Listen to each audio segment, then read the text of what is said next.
I mean, if anybody cares, I am drinking the official Iron Maiden Trooper Lager tonight, and it's not good. It's 4%, and it's been in the back of my wife's car all day, so it's like drinking a hot beverage. Isn't 4% like mouthwash? Yeah, it seems to be working in that capacity. So basically, it's better than the Lamb of God beer. The Metallica beer by Stone's not bad. Enter night.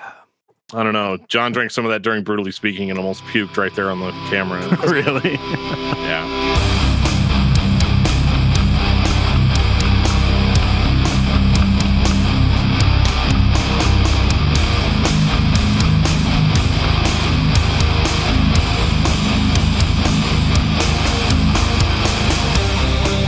You're listening to Discography Discussion, episode 178, Focused versus Unashamed, with Bryan Patton of As the Story Grows.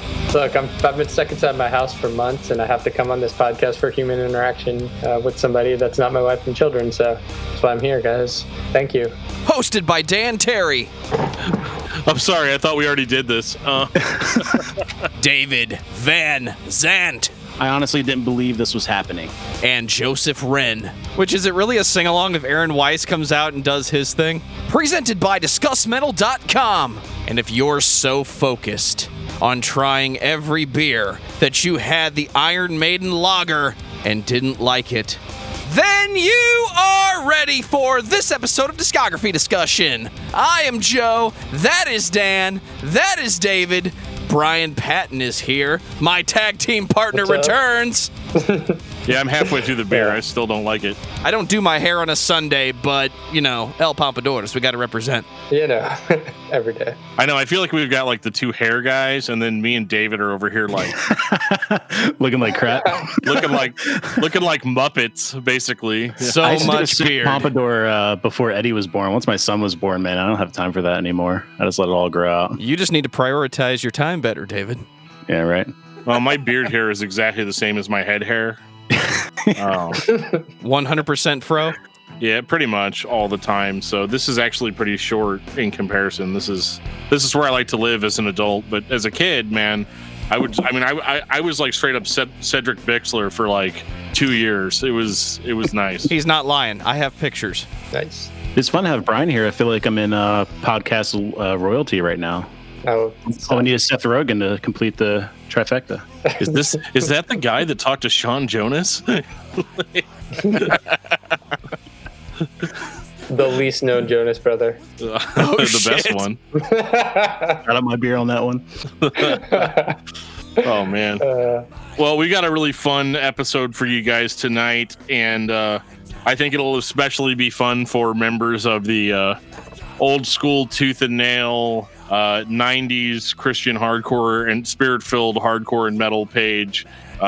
Even probably some of the face down people, just because I don't know, I'm gonna post it there anyway. I don't care what the bots say. You know, it's almost like we do these episodes to target specific groups. It's insane. Joe, I have the sweet idea for a podcast. We're going to talk about an entire band's discography. I'm pretty sure that's what you're doing on every episode.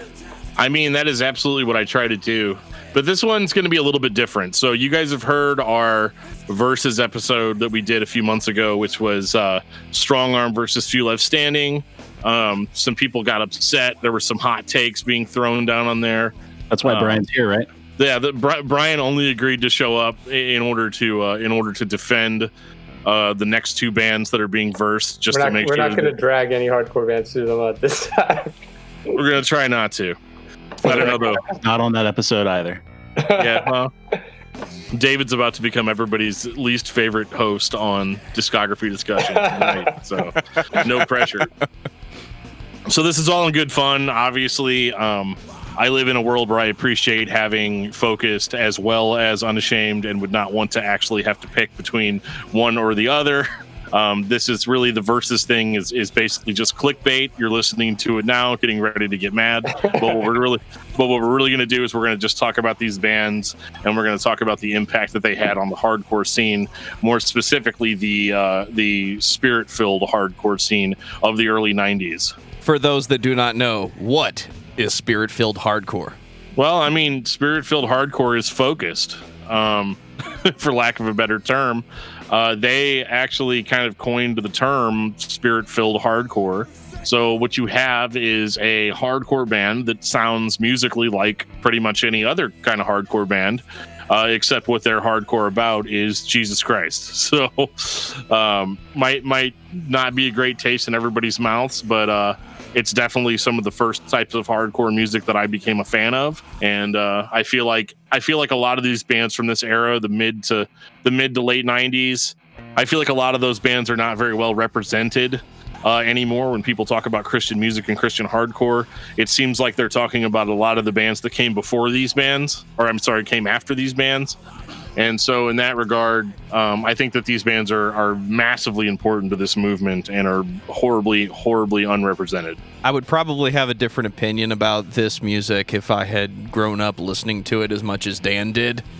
Don't get me wrong, I had to listen to a lot of it from the passenger seat because Dan is the driver and the radio jockey. Going back and listening to it now, yeah, I probably should have spent more time listening to it because it's mostly just false thrash with yelling vocals. I love how much the guitars just sound like we have an open string and that's all we have, so we're just going to chug on it. But for the most part, this reminds me of classic Zao, Sean Jonas era. Brian, what does spirit-filled hardcore mean to you? Oh, man. I mean, Tim, when he talked about it, I mean, that was they were coming up playing with straight edge bands and vegan bands, and their political message was their spiritual message, and they coined the term spirit-filled hardcore. And Unashamed opened for them. They heard that term. They said, that's what we are too. Overcome, played with focus, spirit-filled hardcore. They said, that's us. We're spirit-filled hardcore. This was the movement. This is where it started. And I know maybe some people will say the Crucified had some hardcore elements, that they technically are the birth of spirit-filled hardcore or whatever. It's focus for me. It's birthed in that. I mean, I know they're a California band, but it reminds me way more of Agnostic Front and some of that New York scene with more of the rappy vocals, at least focused anyways. I mean, we're not getting to those albums quite this moment, but this is the hardcore I grew up in, and the scene was birthed from it. If you listen to Sleeping Giant, those roots go back to Focused. If you're a fan of Zao, those roots go back to Focused, and you have to look back at your roots. In the same way, if you like hardcore, you got to listen to Teen Idol and Minor Threat and Bad Brains, right? Like, yeah, absolutely. Fuck yeah. So, David? Yeah, man, I totally agree with Brian on that one. They kind of paved the way for a lot of like the Christian scene that we have today. You know, if there wasn't Focused, or if there wasn't Overcome, if there wasn't Unashamed, then we probably wouldn't have that. They had to fight to get their message out and gain the respect of the secular scene, and for the most part, they did it, which is pretty cool. Like Brian said, like you have the vegan, you have the straight edge, that side of hardcore and hardcore punk. And these bands, their message was the gospel of Christ. So that's what they put forward. They put it to great music, and they gained the respect of the scene. And it's awesome. We have a lot to thank for them for it. So at least 3 out of 4 of us are on the same page about this. At least 3 of 4. Sometimes 80%. You do the math. There you go. I'm not good at math, so. Well, I guess there's no other way to do this than to get into it. I would say we should start with Focus, just because they were the headliner and Unashamed was the opener. So that's got to be a good enough reason, right? So I want to talk about a record, and it's probably one of the most important records that I own, and is probably part of the reason why we're doing this, and that is Bow by Focused. So punk rock, 1993. Yeah, it's kind of punk rock, but it's definitely a lot more hardcore, in my opinion. The first time I heard this record, I got it, and I had been listening to Christian music, or hardcore metal music and stuff. I definitely came back and got into Focused. I wasn't there in '93 in California or any of that, but I can tell you that even hearing this record all that time later, I bought this record on cassette at Cornerstone Festival. You could actually buy cassettes then for $50. It was like 30 CDs for $15, and I bought like 4 boxes of cassettes. And Bow was in there, and we popped it on and listened to it driving home from the fest. And I remember my buddy was like, Dude, it's like if Black Sabbath had like a cool vocalist, and he got that from, and it wasn't Joe. I know that sounds like something Joe would say, but That's definitely not what I would say listening to this record. well, yeah, but I mean, you start off at the beginning, with just the spoken word, white flag cannot end this bloody war, nothing can stop this fire that burns on, it gets really, really, really intense. It's weird too, because at the end of it, he screams, "It's your choice," but the way he screams it at you doesn't make you feel like you have a choice at all. You're gonna hear what this dude has to say, and you're gonna like it. But when the first song kicks in, it starts off with a pretty slow, you've got the epic just dun dun dun dun dun dun, and when the main down, yeah, I'm doing that on the podcast now apparently, but it is very metal in a way. It didn't start going into kind of more of what Focused actually sounds like until you get about 30-40 seconds into Forever, basically. You kind of do that on a lot of tracks, especially the intro to Blinded. That's just that's a metal riff, with the drums and the guitar and all that. Definitely a metal heavy influenced hardcore here. Yeah, but you look back, this record came out in 1993. Second record released on Tooth and Nail Records. They were signed basically the same time as Wish for Eden. But 1993, if you listen to this record and you listen to Earth Crisis Firestorm, their big breakthrough, it's the same exact sound. It's that same exact, the first time where hardcore shifted from super just fast punk rock into this chuggy, grindy metalcore sound that we all know and love now, that open chord that just chugging it through every song, which people hated when it came out, right? When Earth Crisis did Firestorm, along with Firestorm being just people were like, all right, you're vegan. We get it. But that's the same era that Focused is in. And that sound, you listen to Firestorm, you listen to Bow. It's that's the hardcore sound emerging at that time. And it's, Bow's great. Jeff Ballou from Stavesacre, The Crucified, produced the record. Mark Solomon did the cover art. Mark Solomon is on Blinded, which is just a killer track. Probably my favorite Focus song. Yeah, that's why I called it out. It's definitely my favorite track, at least on this album for sure. Yeah. Was it the message or the vocal style that everybody hated? Well, I think what he was saying. Go ahead, Brian. I'm not going to try to explain to him what you were going to say. If you could just, Oh, I think the hardcore sound. I remember Firestorm, that open chuggy. People thought it was lazy. They were just they're just holding one note open the whole time,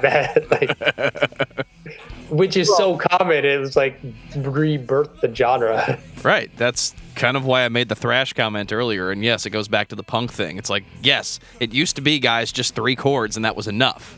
So 1993, I don't know why anybody would hate it other than it wasn't grunge and it wasn't alt rock and it wasn't Smashing Pumpkins. I could give you a bunch of reasons why people would hate it. Number one, hardcore fans, especially from the late 80s or even into early 90s before Earth Crisis went more metal, hardcore fans do not like heavy metal because to them, heavy metal represents indulgence, big epic stage shows and 20-minute guitar solos and dudes in cock pants. It's just not. It's not hardcore. It's not punk rock. And then on the flip side of things, metal fans, they don't really like, like Brian said, they don't really like hardcore because it's simple. It's not complex. It's not indulgent. It's not any of that stuff. And then if you want to talk about why people would have hated Focused back then, go ahead and throw something on there that's more offensive than veganism, which is in 1993. They were all hardcore from the get-go was preaching straight edge, Minor Threat. They were we don't smoke, we don't drink, we don't fuck. We can think, fuck you guys, right? That was their message. Yeah. It was, they came out swinging. They had this Yeah. Well, and that's just it though. Metal fans don't like to be preached to. Right. Really. Hardcore fans, I've come to find, this is kind of relevant for this year too. Metal or hardcore fans only like to be preached to if what they're being preached already conforms to what they already think. So it's easy to get behind straight edge because it had been a movement for quite some time at that point. And veganism, it's all very secular. It's all very, and that's fine. Like, obviously, it was what it was before these dudes showed up doing their like Christian thing, And so I could see there being, kind of some backlash and some hate thrown that way. But my understanding, especially with Focused, was that their music was so good for what it was that they may have not been like innovative musically, but I think they pushed, they tugged a little bit on the ideals of like what hardcore could be. Like, can these guys actually get up and talk about like Christianity and their beliefs that may actually be in staunch opposition of what everybody else believes? Because sure, I mean, you could say straight edge and Christianity are compatible, but and I'm gonna get so much hate mail for saying this, but like in Christianity, it doesn't necessarily say that you can't drink, and it doesn't necessarily say that you can't eat meat. And so like there's that there's an incompatibility there. There's also, you get deeper into straight edge, a lot of hardcore straight edge people will believe that religion is a crutch. It is a weakness. It's like any other type of drug that people get addicted to. So I could see how Focused message that year with this type of music could have really turned some people off. That's why it's important to note that they had the chops to pull it off and had the musical talent behind their message to be able to make it through. Because there was already bands in like the metal scene and then like the hard rock scene, in the faith-based metal and hard rock scene that were doing it, like Stryper and Bride, that were putting forth like the gospel message and getting some or a lot of respect from the secular scene. But no one was really doing that in punk and hardcore as much before Focus came along. I can only think of like Crucified and 6 Feet Deep. I always can't remember. Always had trouble remembering which band kind of came first, but I know they kind of came from different like scenes, Yeah, but go ahead, Brian. No, yeah, I mean 6 Feet Deep was coming up the same time in Ohio, right? Early 90s. Their first record came out 94. So I mean it's right in that same era. 6 Feet Deep, Mike Porter, he had the best vocals of any of those early hardcore bands. I agree. That's why I'm excluding Jonas. I'm excluding Sean and Zayo, but that was later though. That was almost a second generation. Yeah, almost. Yeah. What do we think of Tim's vocals on this record? I mean, it's in that New York vein. It's in, like, if you listen to Agnostic Front in the late 80s, if you listen to Cro-Mags, like, it's very similar to that style of hardcore. I mean, he's doing a more spoken word, rappy vocal thing, and that's especially prevalent on the second record. And that's just kind of what hardcore was at the time. It was transitioning, but that's what it was. That's why I feel like I missed out. The message aside, this is just another version of punk to me. It's not oi punk, late 70s, early 80s, that type of attitude, but he's just doing the best barking vocals that he can. It sounds like he's just trying to get people's attention and own the room and be the front man. I like it. It's challenging for me to listen to an early 90s version of hardcore, and yes, I know this is where it started, at least the scene and the attitude. I think I'm just a little put off by it because it is so classic and I'm just not in the mood to listen to it this week. But I've heard the sound progress, and it didn't even take a decade for hardcore metal and everybody to just start getting along anyway. So this is just the origin of the style, is the way I look at it. So I kind of came along to Focus years and years later. I was probably like 12 or 13 before I really got into hardcore. And going back and listening to this album, knowing how influential it was, I definitely appreciated it. But Tim's vocals are far from my favorite. I don't hate it. I don't think on this album there's really much to skip track-wise. I like his growls and his screams and his yells a little bit more than the spoken word parts.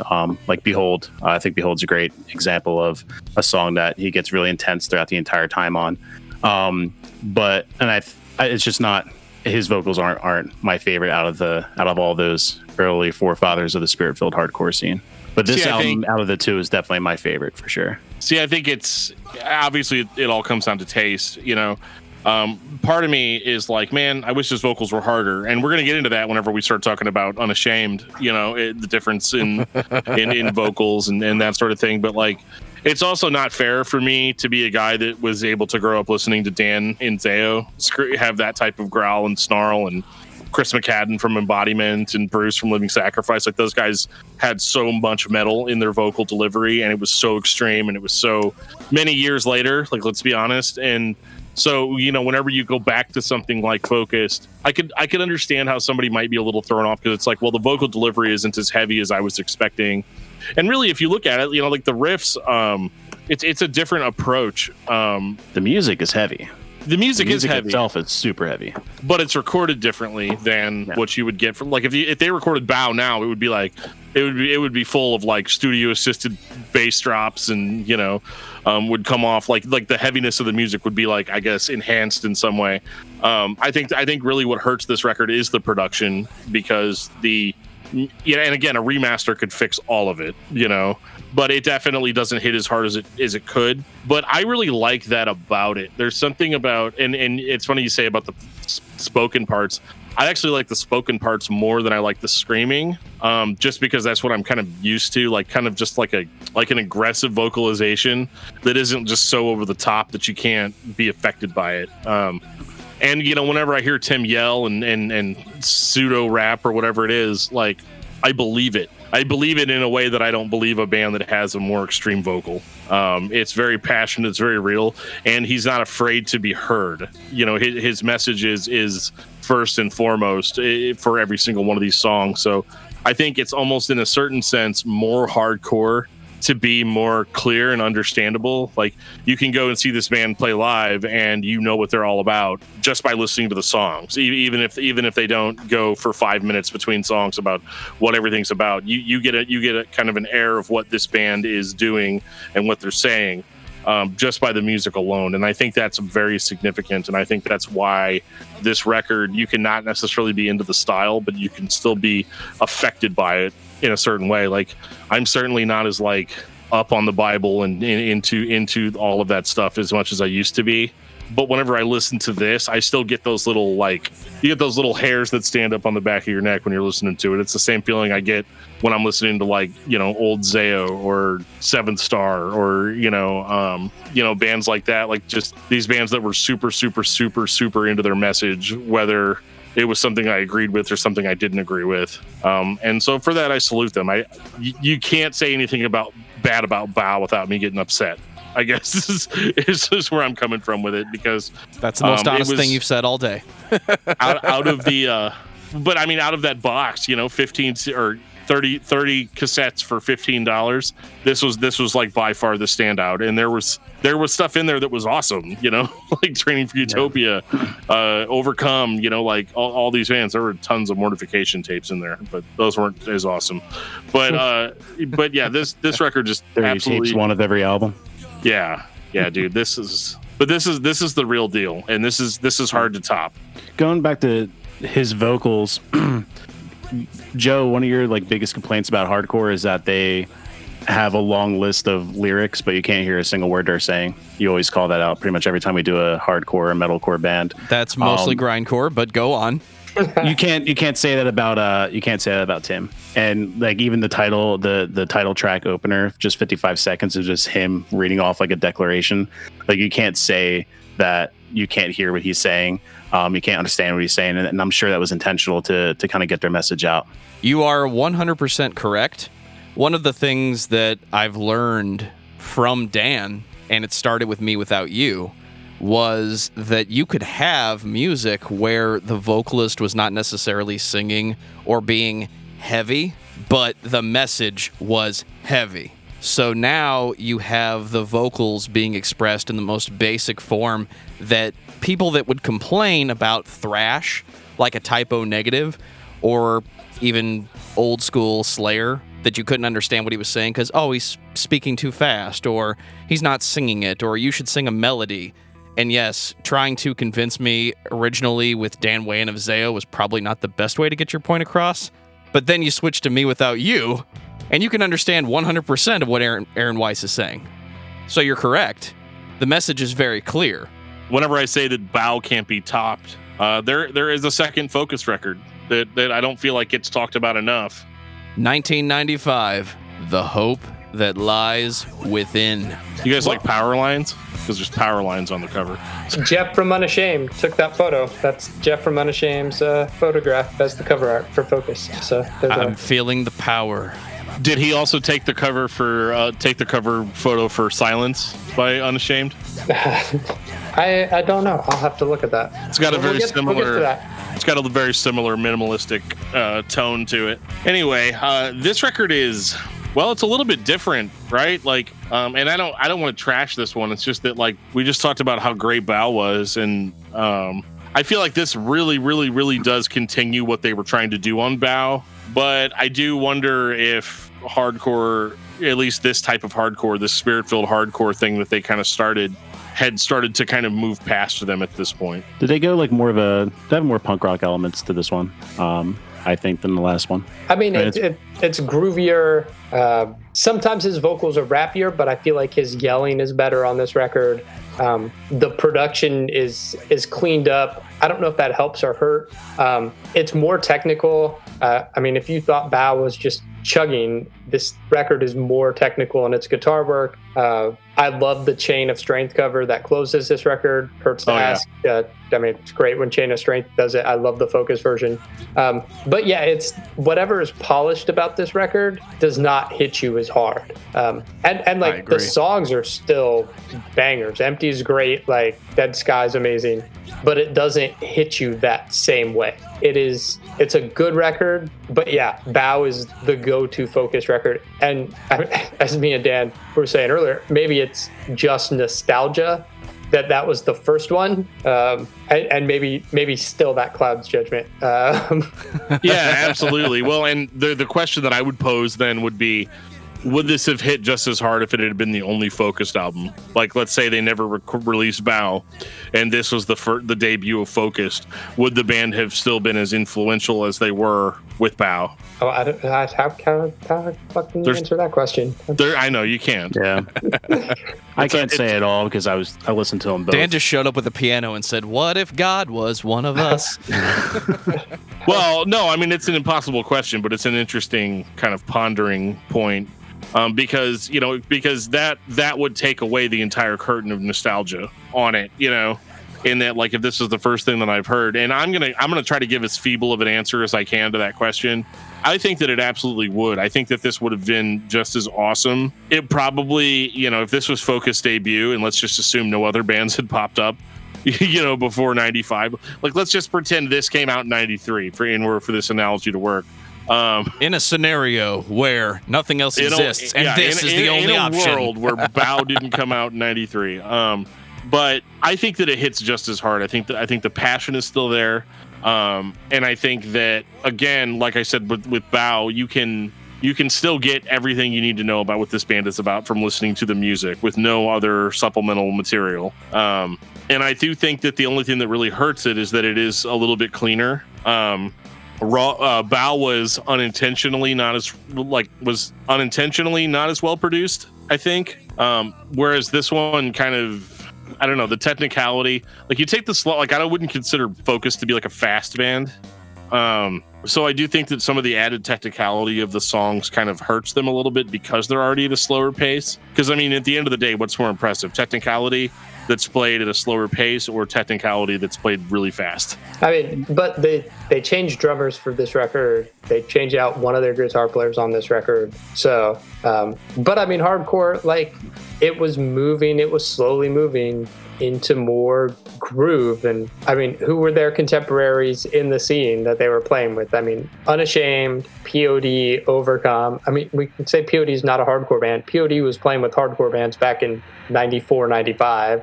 Yeah. I mean, they were ripping off Bad Brains and Shelter on their debuts. So, and you look at what was happening in hardcore with Snapcase and Orange 9mm and Quicksand. I mean, that groove, that slowed down, that, like, Dirk on the bass, like, killing it on this record. They have some fast songs. I mean, Killing Years is a fast song. Yeah. Like that breaks out, So it's a little bit slower, it's a little bit groovier, it's cleaner.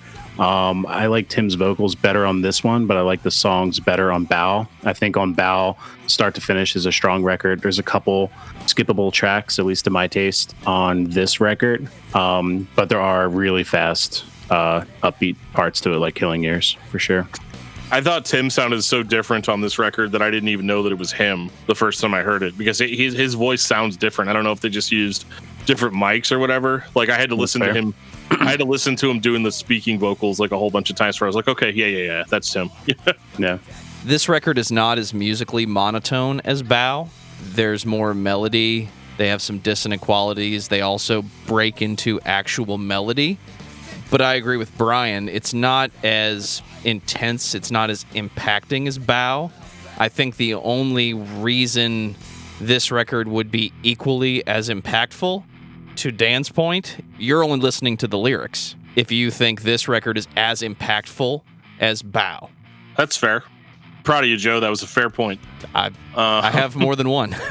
But as we will move into, this record was produced by Bob Moon. Bob Moon's first record he did for Tooth and Nail was Unashamed Silence. Right. And he had worked on a few hardcore records and punk rock records for Tooth and Nail leading up to The Hope That Lies Within. So if you listen to his production and the recording on Silence versus Hope That Lies Within, it's a huge gap in improvement. Right. This is the 90s where the best you could do probably sounded better than what it's going to sound like when you actually spend money on it. Because now you've got to find the producer who has the studio and can record the music cleanly, but maybe he's been recording alternative rock bands or pop bands, glam bands for the past 15 years, so he's not exactly sure how to put together a hardcore record other than pan everything this way. It sounds beautiful and clean, but it's got to sound a little raw and a little dirty. I'm having flashbacks to All Else Failed, Splinter Shards, where, yes, All Else Failed, the best they could do, to my ears, sounds better than the Splinter Shards, even though Splinter Shards sounds like every other Tooth and Nail record that came out. Are you serious right now? Splinter Shards is like 18 steaks thrown at your face of beef compared to All Else Failed. But All Else Failed sounds cleaner. I can understand. Okay, yes, All Else Failed does sound cleaner, but I don't know, man. Like, some of those songs that were on All Else Failed versus the Splinter Shards versions. I mean, I'm sorry, man. Splinter Shards for life over here. I just... That's... Splinter Shards, yes, but the All Else Failed version of Exchange, man. That's my favorite. Fair. Is this the Zayo episode? Every episode's the Zayo episode. That's what Dan wants you to believe. The point I'm making is Bow is more impactful, and that might be a result of we didn't spend a lot of time trying to make it sound studio clean. Maybe they never had a record prior to this, so the best they could do sounded great. I totally respect that coming from you, especially with zero nostalgia factor into it. I'll take it. Before we move on from Focused, shout out to Bryan. That interview with Tim that you did was the episode that got me to stop cherry picking and to actually subscribe and listen on. So before I would come and go, but ever since that episode, I've been listening every week. So that was awesome. Nice. I worked really hard asking him 0 questions on that episode. He came in preloaded. I don't know what kind of asshole would do something like that. But Well, before David Van Zandt hijacks this episode to talk about As the Story Grows, I'm going to take this time to say thank you to everyone for listening to the podcast. Thank you for listening and for subscribing. If you are not a subscriber, then you can find everything Discography Discussion at discussmetal.com. We are on Spotify, Apple and Google Podcasts, TuneIn Radio, Stitcher. So if you have an Amazon Echo or a Google Home, you have no excuse. Ask it to play the latest episode of the Discography Discussion podcast, and it will. We're also on Facebook and on Twitter at Discuss Metal. Be sure to like, favorite, and subscribe. It really helps us out. It lets us know you're listening. And now Dan is going to tell us all about 5-star reviews. We love 5-star reviews here on Discography Discussion, and we love them because they make me feel pretty good about myself most of the time, unless they're negative. And then I don't even let the negativity get to me. I appreciate any and all feedback, whether it be positive or negative. Constructive criticism is how we get better. So I appreciate it 100%. And so, I mean, keep sending those emails. Keep reaching out to us on Twitter, on Facebook, on Instagram, on Discord. You can send us an email at danandjoeshow@gmail.com. We want your feedback and your band suggestions. Keep it up. All right, so we got a tweet from The Tree 467. He says, Discuss Metal. Hey guys, I love the podcast. I want to recommend you guys the band Psycho Stick. It's a comedy metal band that's a lot of fun. Have a great one. Hey, Dan, do you want to go drink some beer? I was going to say, before recording, Dan had some thoughts on that. Dan, you want to share? Moving on, we got a comment from one of our patrons, Mind Strength. Thank you for being our patron, by the way. He says, I love this review. I felt the same sentiment, although I'm surprised you guys skipped over the... fuck it. I didn't say the album title. Hold on. Don't worry about it. One fucking last time. All right. Moving on. We got a comment on our Patreon review for The Mask by In Flames. This comment was from Mind Strength. They say, I love this review. I felt the same sentiment. Although I'm surprised you guys skipped over the completely cringy song where they took past album titles and song titles and used them as lyrics to make a song. Sort of tropey in the old fans and say, yeah, we remember you. I honestly didn't believe that was happening. I'm going to be honest right now. I don't remember that from the album because if I had my way, I wouldn't remember anything from that album. And In Flames has continued to rub salt in the wound over time, in that they, are doing this anniversary release for their Clayman album, to which they've gone in with the current lineup and re-recorded 5 classics from the Clayman album. Have you ever wanted the new In Flames to go back and cover the In Flames songs from their glory days? It's almost like, can you imagine Zayo covering All Else Failed with the current lineup? That was That'd equally be so as weird. terrible. I'm not afraid to say it. It's equally as terrible. Like it's not a good look for anybody involved. I'll say that. I love Zayo. But they have not ultimately failed me the way that In Flames has. Like me personally. I don't think that's as bad because that's just a re-recording of the whole album. Like MXPX did that. It's not the whole album in though. general. Like there's songs missing that they changed parts because let's be honest, I didn't actually know how to play them. And it was too much. Like, Scott, if you're listening to this, you know what I'm talking about. Like it's not even that. Like it is. It's not okay. What they did to their song Clayman was not okay. And I can't let it go. It absolutely, dude, you know what? I might even go on Instagram Live later and just rant about this. I almost did it on my lunch break the other day. Like I was going to just be in the break room and be all like, all right, listen up. Here's the thing about this.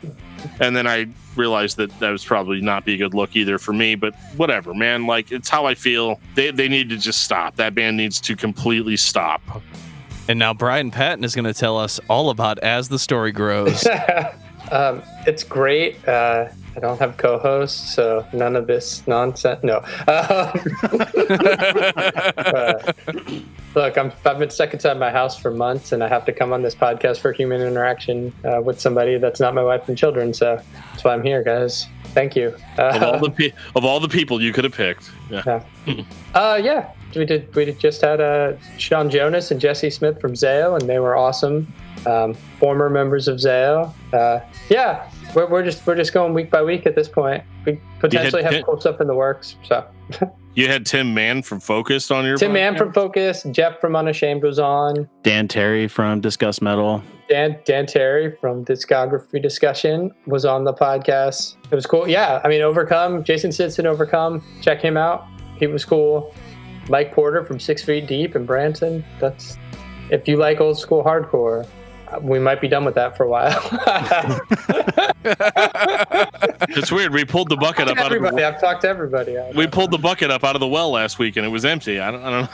I don't know. We got to find some new shtick.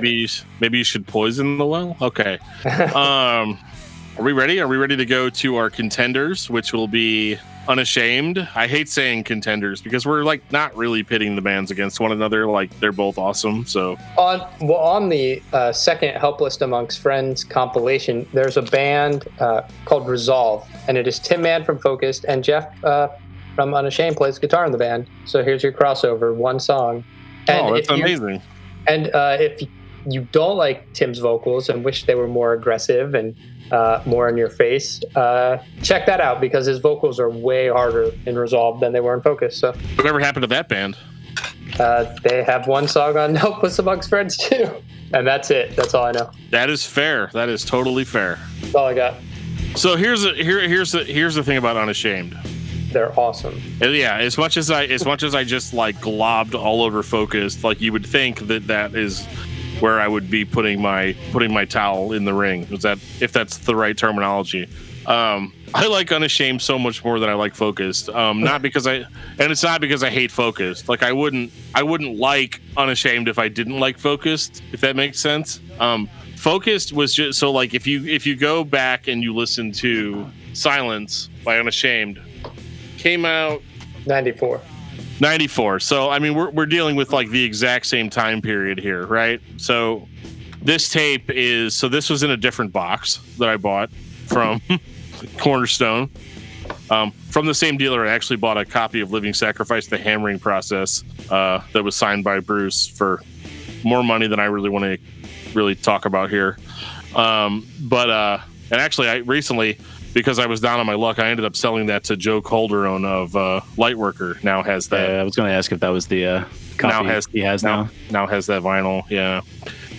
So that's a huge bummer. Anyway, back to Silence. So the second tape It was the last word. The second. Oh my god.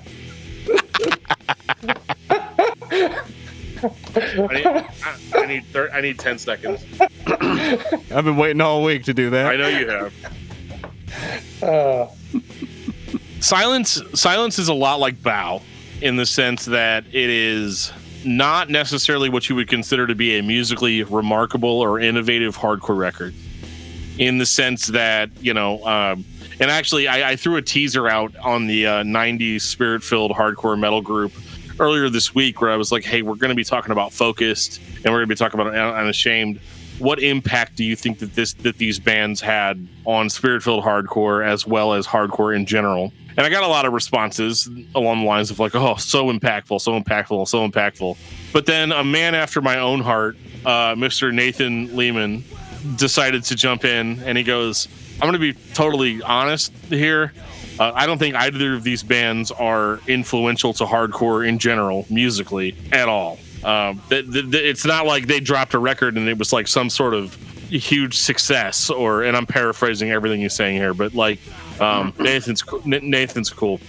But anyway, he definitely summed up how I felt about it. It's not that these bands were like doing anything different than any other underground hardcore band was doing that year. But if I'm going to compare them directly to Focus, which is super unfair, but I'm going to do it right now, the riffs hit harder. The pace is faster. The vocals are more extreme. They're more growl. They're more piss and vinegar, which, you have to have piss and vinegar vocals if you're going to be talking about our Lord and Savior Jesus Christ, right?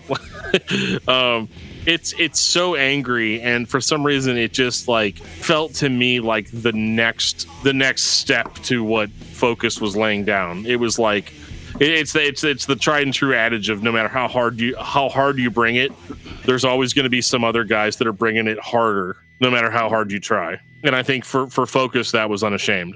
I feel like I took a similar stance on the Strong Arm versus Feel Left Standing episode, and I agree. I don't think either one of these bands made a record that was so groundbreaking that everybody knows about it, but everybody that plays hardcore that was influenced by these bands was impacted by those records. So are we talking about the general populace of hardcore music fans that would go on to listen to early 2000s hardcore and metalcore, and these are the bands they should have been listening to? Or were these the bands that just played the music first? So they definitely influenced somebody, because here we are talking about Unashamed and Focused. Yeah, I mean, look, when you listen to Focused, like, there's a more professional, polished aspect to Focus sound. Unashamed is just raw aggression, punch you in the face, like, come out and get you. And that's from the production. The guitars are grittier. Jeff's vocals, like, they're nastier. Like they're almost different bands in the same scene and same vein. But they're brother bands, right? Like Unashamed wouldn't exist in the same way without Focused. Totally. But with that recognition, yeah. I mean, with that, yeah, it's tough to be like, I like Unashamed more than Focused. Feels wrong to say, but when you just listen to the records, I'm like, yeah, Unashamed. These records come harder. Like they both of them get you. Well, yeah, I mean, and as fans of heavy music that I feel like we all are, if we're at that show where Focus is the headliner, and let's be honest, they're the reason we're there, is to see Focused, right? Absolutely. But then Unashamed opens up the show, and us being like fans of heavy music, we're like, man, I can't wait. The Focus is going to come up, but oh my God, who was that opening band? Like it's one of those, like they brought it in a sense where, and I don't think it was in competition at all, but it was just these dudes just brought it harder for whatever reason.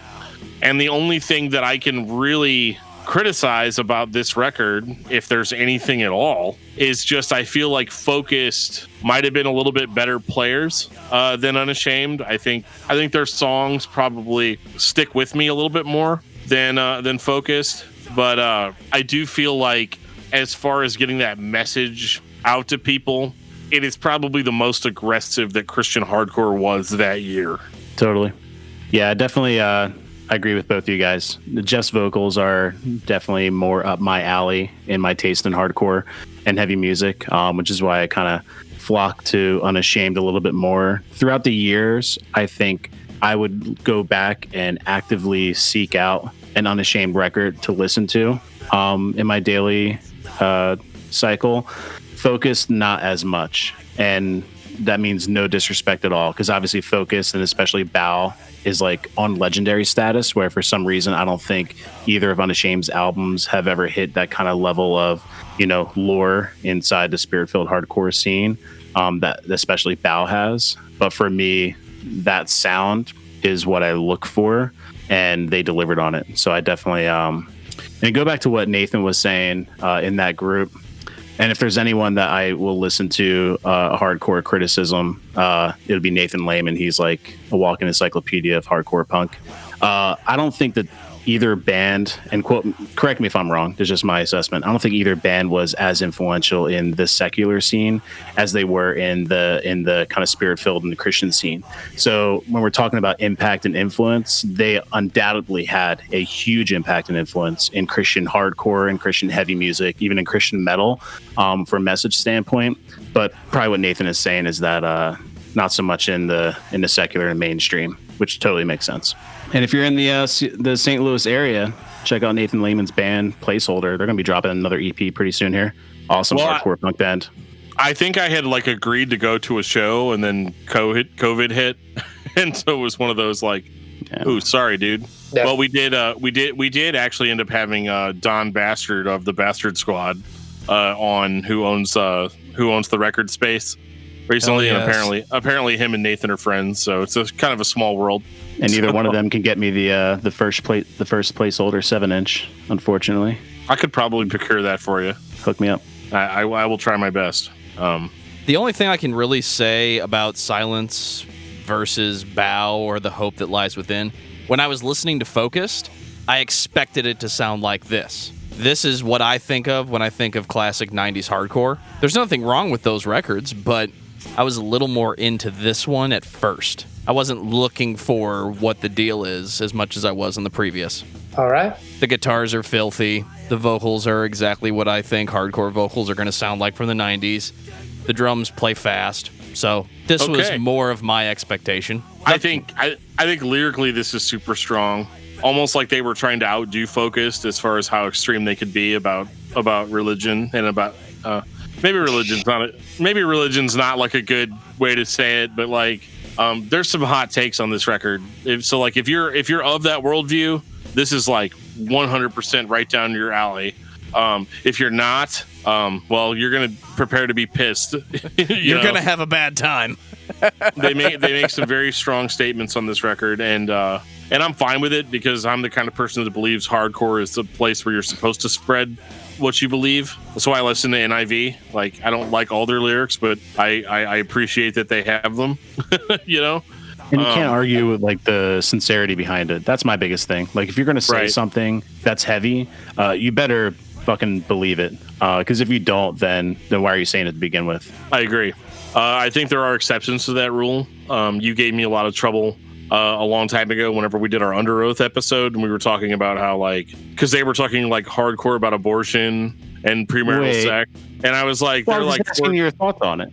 Well, and I was like, well, they're like 14. What do they know about sex, like at all, or abortion, or people that have gone through, having to make that choice and this and that and this and that. And I guess the point that I'm trying to make here, other than to drag David through the dirt a little bit, is just that like I feel like in the case of like bands like Focus and Unashamed, they kind of had that more serious demeanor about it, and their takes were equally as supercharged. But I feel like they delivered it with a sincerity of this is what I actually believe, and this is the worldview that fuels my every action.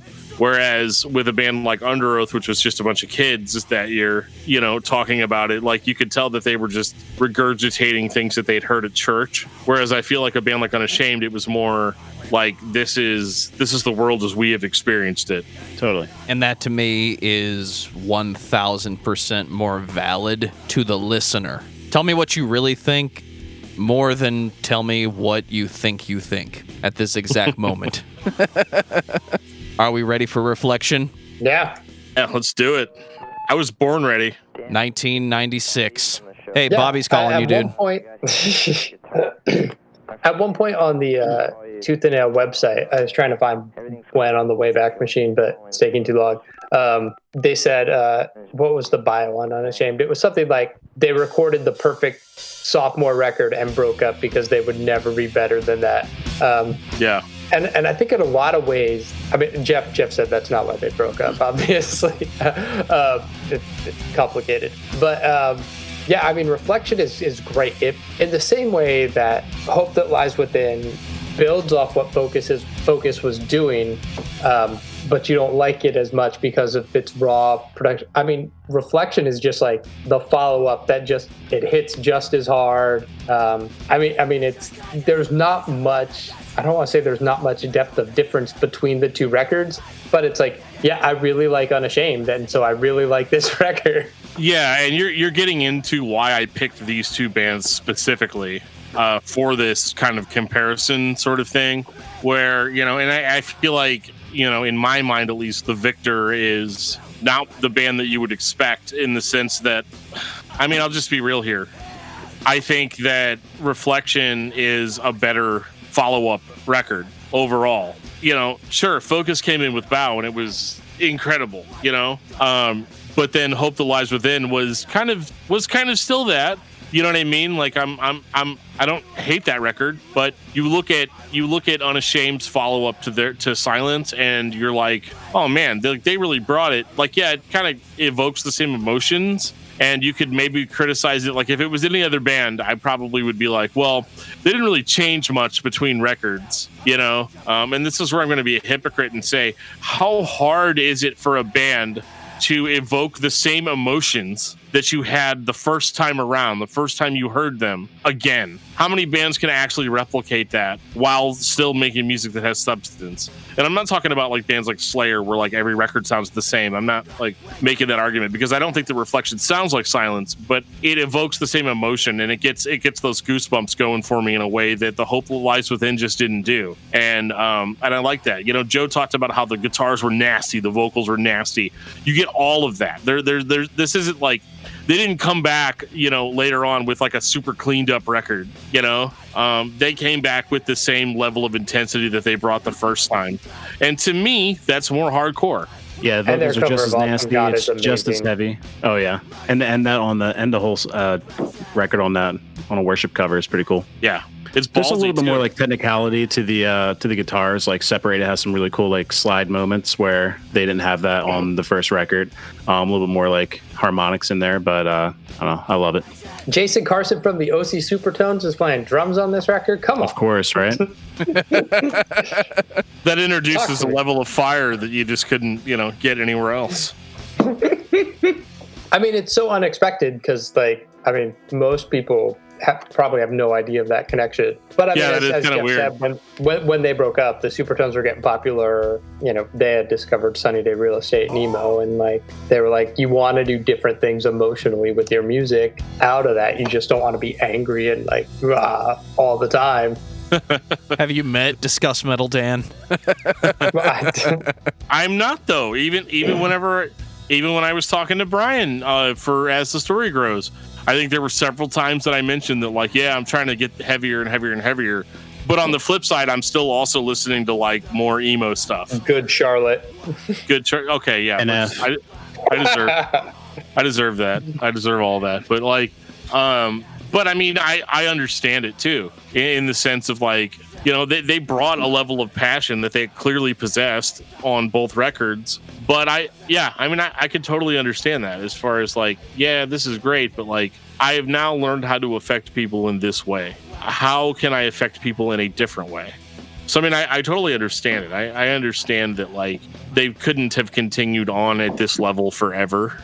But as far as like what these records meant to me emotionally but also at the same time fed into that like, oh, it's got to always be heavy aspect of my personality.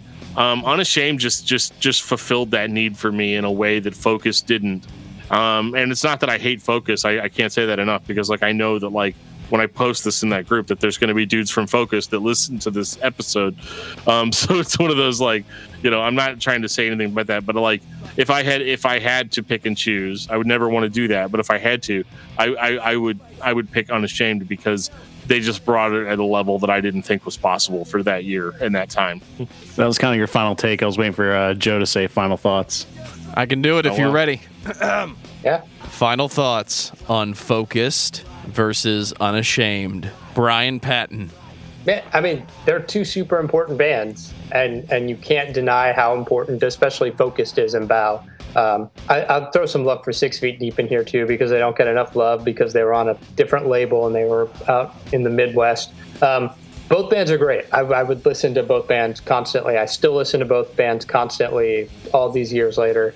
Yeah, I mean, Unashamed is just heavy in a way that Focused is not, but both bands are super important, and I love them both, and that's all I gotta say. Well, I could definitely make a claim, but it would be out of ignorance alone. David, what about you? Yeah, I'm in the same mindset as Bryan.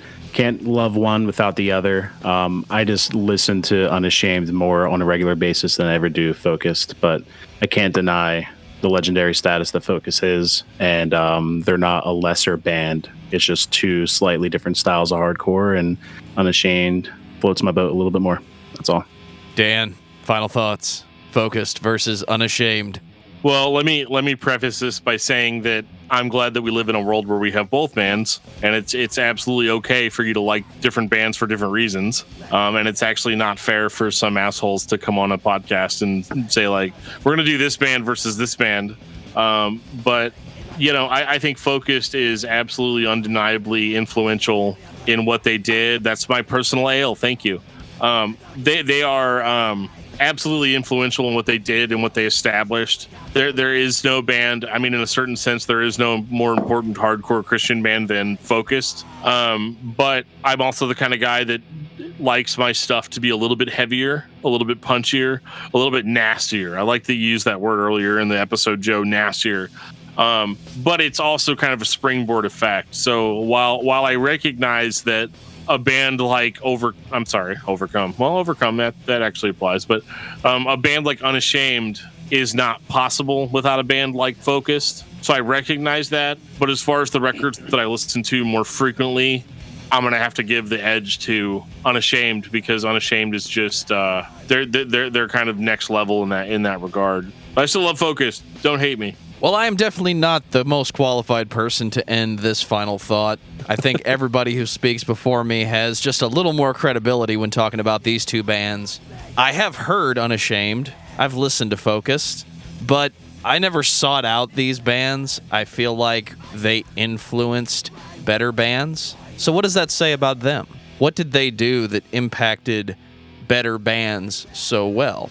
Between the two, I'm going to go for Unashamed only because they have a little more intensity that I'm used to. But I'm still looking at Bow thinking, why wasn't this heavy enough? what did Bow have that led to Silence being just that much grittier, that much dirtier, that much more intense? Because it came out in 1993, when if it wasn't alt-rock, it was grunge. So for me, I think the bands are worth a listen because they're another part of the origin story. But I have the most interest in Bow. I want to see what led to that. I want to go back in time just a little bit further and figure out how we got Bow after the late 80s thrash metal and the early 90s alternative grunge, etc. Dan, what's your album of the week? My album of the week. Well, I mean, I feel like, I don't know, man. It would be dishonest to say it's anything other than Inlet by Hum. David, what about you? There's a new band out of Arizona called Reliance, and they put out a cool street punk record a couple weeks ago called Running, and it sounds every bit as awesome as you remember street punk sounding like. Bryan Patton, what's your album of the week? It's Inlet by Hum. No other record matters. I was wondering, like, is that just the way it's going to be? Like, everybody's going to be like, yeah, it's Inlet by Hum. I mean, there's no... I actually sat there. The new terminus. Dude, I sat there, like, whenever Joe asked me that, I, like, kept looking through my phone. I'm like, what other album have I been listening to? No. It's Hum. No other record matter. That record is huge and heavy and phenomenal. And nobody else should release a record this year. The boys did it again after 20-something years. Well, I don't have an album of the week because I was watching a lot of movies. And the only one that has a really cool soundtrack that we can say is my album of the week was Lost Highway. So go listen to that soundtrack. It was produced and arranged by Trent Reznor, so you get some weird shit, especially some David Bowie remixes. But, like, listen to it after you're done listening to Inlet by Hum. Yeah, we can go with that. Yes. I mean, I'm just saying. It's just, I mean, I didn't even know that record was going to come out. It just landed there. Yeah, one day. Yeah, like, nobody knew it was going to come out until it was like, hey, surprise, here's our new record. Yeah, and then I was like, well, great. There goes the rest of my day. It's over. Yeah. Oh, was I supposed to do a takeout thing? Sorry. Yeah, I'm going to need those dumplings right now. All right, bro. Take us out, DFT. If you've ever been listening to this podcast and you thought to yourself, man, I really wish that they would start talking about these bands instead of some obscure Christian metalcore, hardcore band from the early 90s. Well, I mean, we are open to suggestions. You can reach out to us in a variety of different ways, including facebook.com/discography discussion. You can find us on Twitter at discussmetal. You can reach out to us on Patreon. You can reach out to us on our Discord server. There's a link in the show notes that'll take you right to our Discord server. You can send us an email at danandjoeshow@gmail.com. So there's plenty of ways you can get a hold of us. Check out our Teespring store if you want to represent Discography Discussion on the street. We have a hoodie there for $25. It's eventually going to get cold outside. You're going to want that because nobody's selling a hoodie for that cheap. I promise. And on that note, this has been episode 178 of Discography Discussion. Thank you for listening. You can like us on Facebook and follow us on Twitter at discussmetal. Subscribe to our podcast everywhere you listen to podcasts, including Google Play, Apple Podcasts, and Stitcher. Visit discussmetal.com for all things discography discussion. And please send questions and comments to danandjoeshow@gmail.com. If you are not a patron, you can become one at patreon.com/discussmetal. We have some sweet perks. Bryan Patton and As the Story Grows can be found at asthestorygrows.com and on all social media platforms.